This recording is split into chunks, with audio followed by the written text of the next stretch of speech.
আনসারামপুর থানার কল্যাণপুর গ্রাম, যে গ্রামটা শুধু গ্রাম না, এখানে আছে প্রকৃতির এক অপরূপ সৌন্দর্য, কৃষকের কষ্টে ফলানো তরতাজা বাহারি রকমের ফসল। এই শীত মৌসুম আসলে কৃষকরা ব্যস্ত হয়ে পড়ে তাদের ফসল ওঠানোর কাজে। বড় আপুদের বাসায় দাওয়াত খেতে এসে কাছ থেকে এত বাহারি রঙের সবজি দেখার মজাই আলাদা। আর এগুলা নিয়ে থাকছে আজকের ভিডিও। হ্যালো এভরিওয়ান, আসসালামু আলাইকুম, দিস ইজ মি জোনাকি। তো ওই দিনকে আমরা চলে আসলাম আমার আপুদের বাসায়, আর এসে খাওয়া দাওয়া করে আমরা চলে আসলাম সেই মাঠে, কৃষকের জমিতে, যে জমিতে বাহারি রকমের সবজি চাষ করে থাকে কৃষকেরা। আর এইখানে সবজিগুলো এত ফ্রেশ এবং তরতাজা হয়ে থাকে, দেখলে আসলে মন ভরে যায়। চলে আসলাম ফুলকপি দেখতে, আর ফুলকপিগুলো এত কিউট আর এত সুন্দর ছিল, একদম ফ্রেশ ছিল। তো আমি আমার বোনের মেয়েকে বলছিলাম যে একটা ফুলকপি থেকে একটা কপি ধরে, ও বলতেছে যে হ্যাঁ, যেহেতু আমাদের এখানে চাষ হয় না এগুলোর প্রতি আমার আইডিয়া নাই, বাট দেখতে অনেক বেশি ভালো লাগতেছিল।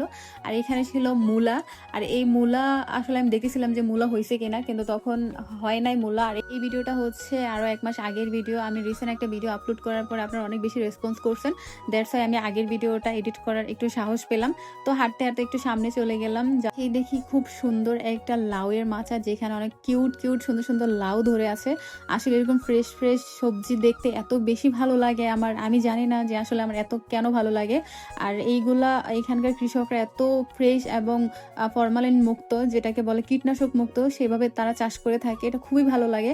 আর তারা হচ্ছে চলাফেরা করার জন্য খুব সুন্দর একটা রাস্তা দিয়ে রাখছে। আর এখানে হচ্ছে একটা বেবি লাউ আমি দেখতে পাইলাম, মানে ছোট বড় অনেক ধরনের লাউ এখানে ছিল। আমার খুব ভালো লাগতেছিল। আমি জানি না যে আমি এগুলো এত পছন্দ কেন করি, আমার মেয়ে হওয়া সত্ত্বেও আমার এই জিনিসগুলো অনেক বেশি ভালো লাগে। এখানে এসে দেখি যে ওরা খুব সুন্দর একটা চেয়ার পেতে রাখছে। আর এটা হচ্ছে রিসেন্ট ভিডিওতে আপনারা দেখছেন ফুলকপি খেয়ে। আমি আমার ভাইজিকে বলতেছি যে ফুলকপিগুলো কিছুদিন পর অনেক বড় বড় হবে, যেহেতু এটা 1 মাস আগের ভিডিও।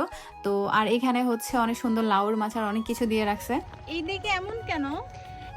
এই দিক দিয়ে পানি যায়, খেতে পানি দেওয়ার জন্য। পানি কোথায়? এখন অফ রাখছে, পরে দিবে। ও কি সুন্দর কপি ক্ষেত, এই যে এদিকে রিয়েকশন দেখে হয়তো আপনারা বুঝতে পারছেন যে আমি কতটা এক্সাইটেড ছিলাম তখন, যেহেতু এটা আরও 1 মাস আগের ভিডিও। তো আমি জানতামও না যে আপনারা এত পছন্দ করবেন ভিডিওটা। আর ফাইনালি আমি এটা এডিট করবো। আর এখানে দেখেন ফুলকপি, আমি বারবার শুধু ফুলকপিগুলোতেই দেখছিলাম, তখন এইগুলো একদম ছোট ছিল, একদম মানে বেবি ছিল। তখন আমি আসলে এইগুলো দেখলাম। আর এখন তো মাশাআল্লাহ অনেক বড় হয়েছে। ওই দিনকে তো আপনার ভিডিওটা দেখছেন, এই যে অনেক বড় বড় কপি তারা অলরেডি হারভেস্টও করে ফেলছে। তো এখানে আমি আবারও দেখতেছিলাম, আর দেখতে দেখতে চোখ পড়লো হচ্ছে আমার দুলা ভাই অ্যান্ড আমার ভাইদের মামাতো ভাইদেরকে, তারাও খুব সুন্দর এনজয় করতেছিল। ওই যে গাছে পেঁপেও ধরে গেছে, বেনে না ওই ধরে গেছে। এই যে লাল শাক, এখানকার মানুষগুলো কৃষি খুবই পছন্দ করে। ছবি আচ্ছা আসতেছি। আমার ভাইদেরকে আমি ছবি টবি উঠাই দিয়ে আমরা চলে যাচ্ছি বাসায়। আজকে দিনটা এত বেশি ভালো ছিল, আমার অনেক বেশি ভালো লাগছে এই গ্রামটা। পূর্বাসায় কল্যাণপুরে দাওয়াত পরে আমি একদম মিস করতে চাই না, তাও আবার এই সিজনে। তো দুলাভাই আমাদেরকে তাদের গ্রামটা এবং কৃষি মানে ক্ষেত জমিগুলো দেখাইতে নিয়ে আসছিল, অনেক মজা করলাম, অনেক সুন্দর সময় কাটছিল।